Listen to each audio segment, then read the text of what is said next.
તો જેની જે સ્થિતિ હોય એવું એને મય લાગે. પ્રશ્ન છે, જે જીવ મરણાસન્ન છે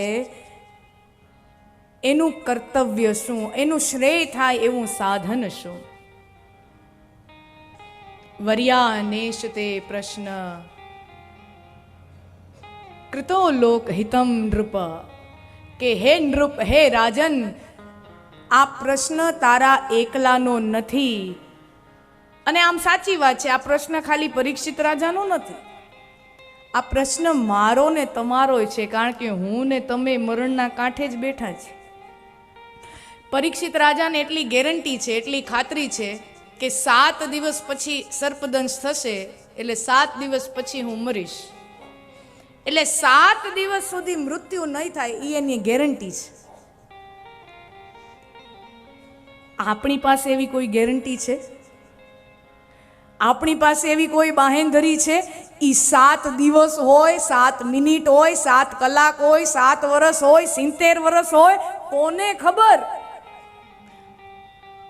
કઈ એક ક્ષણમાં શ્વાસ આવશે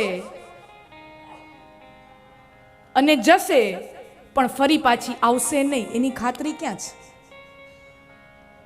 શ્વાસ લેવાનું સતત ચાલુ છે, આપણે લઈએ છોડીએ, લઈએ છોડીએ, પણ એક ક્ષણ મારીને તમારી એવી લખેલી છે કે શ્વાસ છોડશું એના પછી લેવાનો ટાઈમ નહીં રહે. ઈ છોડ્યો, ઈ છોડ્યો.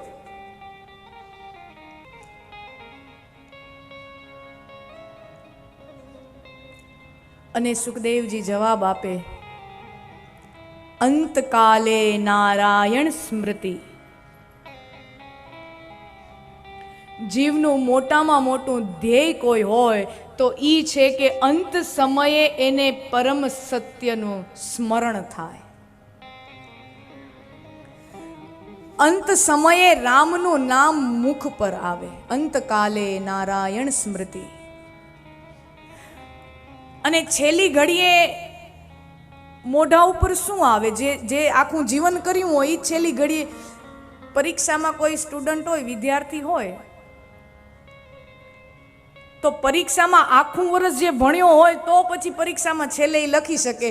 આખું વર્ષ રખડ્યો જ હોય ને પરીક્ષામાં પછી 100 માંથી 100 માર્ક આવી જાય, પાસ થાય, એવી ગણતરી ન રખાય. છેલ્લે પરીક્ષામાં પાસ તો થાય જો આખું વર્ષ ભણ્યો હોય તો. એમ જીવનમાં પણ અંતે રામનું નામ તો જ મુખ પર આવે જો આખું જીવન રામનું નામ લીધું હોય તો. નતર નથી આવતું. જન્મ જન્મ મુનિ જતન કરાહી, અંત રામ કહી આવત નાહી, જાસુ નામ લહી એક બારા, ઉતરહી નર ભવ સિંધુ અપારા. જન્મ જન્મ મુનિ, રામચરિત માનસમાં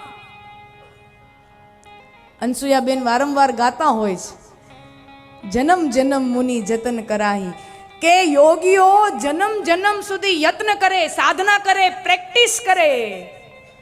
કોઈ બલ્લેબાજને ફટકા મારવા હોય તો નેટ પ્રેક્ટિસ કરવી પડે ને. તો યોગીઓ જન્મ જન્મ સુધી નેટ પ્રેક્ટિસ કરે છે, સાધના કરે છે કે એક વખત જીવન એવું મળી જાય ને જીવન છોડતી વખતે અંતે રામનું નામ મુખ ઉપર આવે ને તો બેડો પાર થઈ જાય. એના માટે જન્મો જન્મો સુધી પ્રેક્ટિસ કરે છે.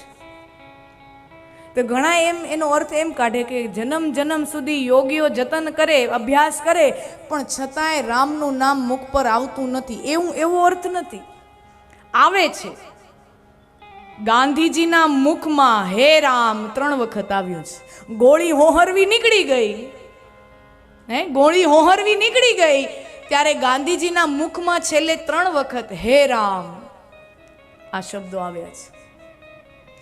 દશરથજી જ્યારે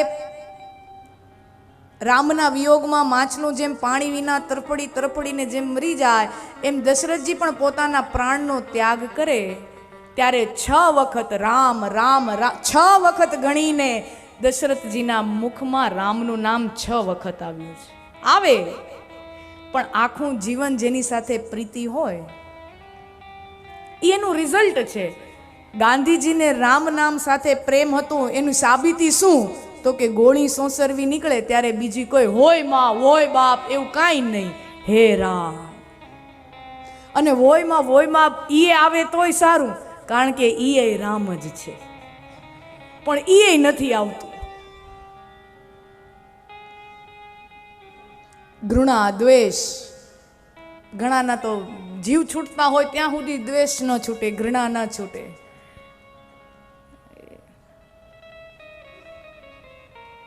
અને રામનું નામ રામ કરતાંય મોટું છે, કૃષ્ણનું નામ કૃષ્ણ કરતાંય મોટું, રામનું નામ રામ કરતાંય મોટું.